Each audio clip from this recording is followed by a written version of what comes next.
Turabasuhuje tunabaha ikaze abakunzi ba HD Global Media tubabwira ati ni amakuru mashya agezweho mu Rwanda ndetse no hirya no hino ku isi tuba tubazaniye kuri uyu wa none. Ngero mujye kubana nitwa Dani Hambo, umurongo ni HD Global Media. Ariko nanone nimba ugezeho bwa mbere banza urebe aho hasi ukande subscribe kugira ngo uzajye uhora ubona amakuru yacu.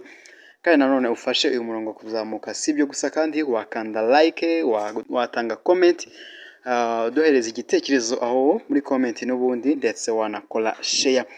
Bityo rero reka dutangire n'amakuru yacu tubatamu gake gake.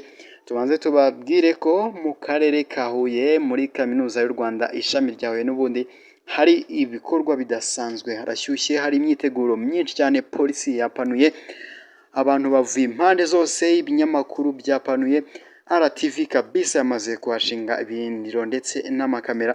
Kuri ubu ngubu kabisa imyiteguro isa nkaho yamaze kugera ku musozo, bari kwitegura graduation y'ejo.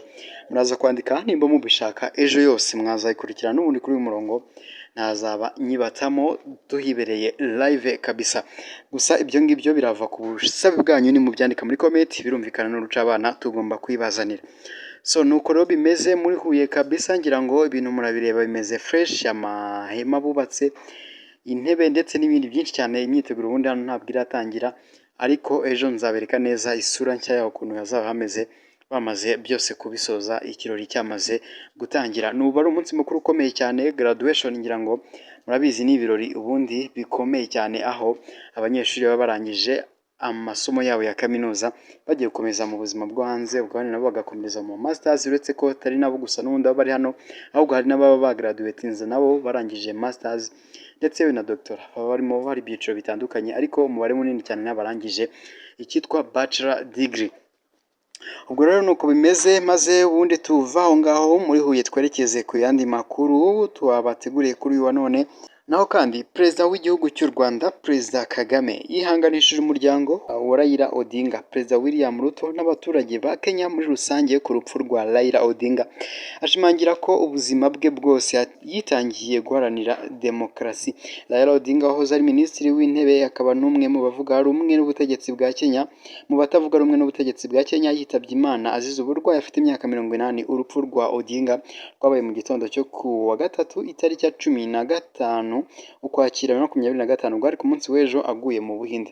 Polisi mu Buhinde rero yatangaje ko Odinga yatakaje ubwenge bwo gutembera ubwo yatemberaga mu mujyi wa Ernakulam ari kumwe n'umukobwa we, mushiki we n'umuganga we, maze bahita bamujyana ku bitaro, ari naho yaguye. Ngira ngo ibi byose twabibabwiye mu makuru twatambukije ku munsi w'ejo. Mu butumwa rero bwo kuri X tariki ya 16 Ukwakira 2025, Perezida Kagame yihanganishije umuryango wa Raila Odinga, Perezida Ruto ndetse n'abaturage ba Kenya muri rusange, aho yagize ati: mu izina ry'abaturarwanda nanjye ubwanjye nihanganishije umuryango wa Raila Odinga, umuvandimwe wanjye Perezida William Ruto n'abaturage ba Kenya. Umukuru w'igihugu cy'u Rwanda yavuze ko ubuzima bwa Raila Odinga bwaranzwe no kwitangira inyungu rusange, guharanira demokarasi, ubutabera n'ubumwe bw'abaturage ba Kenya na Afurika yose.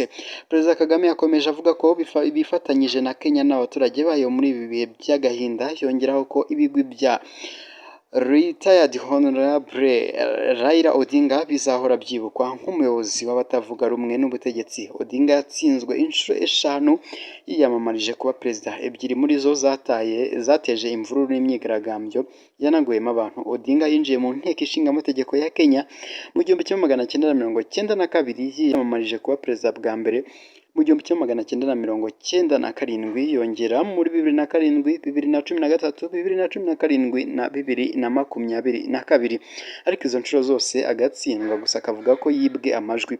Yabaye minisitiri w'intebe wa Kenya kuva 2008 kugeza muri 2013.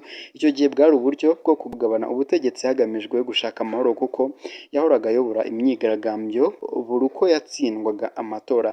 Raila Odinga ukomoka mu bwoko bw'Abaluo, igihe kinini cye cy'ubuzima yakimaze muri politike, aho rimwe na rimwe yabaga yahunze igihugu ubundi yafunzwe. Perezida wa Kenya rero William Ruto yatangaje ko igihugu kigiye kumara iminsi 7 y'icyunamo ku rupfu rwa Raila Odinga, avuga ko yifatanyije n'umuryango we mu kababaro.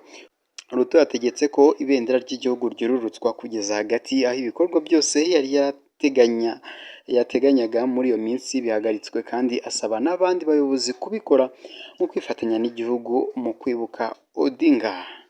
Ni nuko dusoje amakuru yacu yaragezweho, reka tubararikire andi makuru aza kubagezweho tubabwira ati cawu cawu, twe amakuru yacu aba ari akagaruka.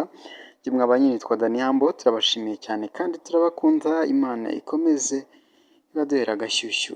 Cawu cawu. HD Global Media.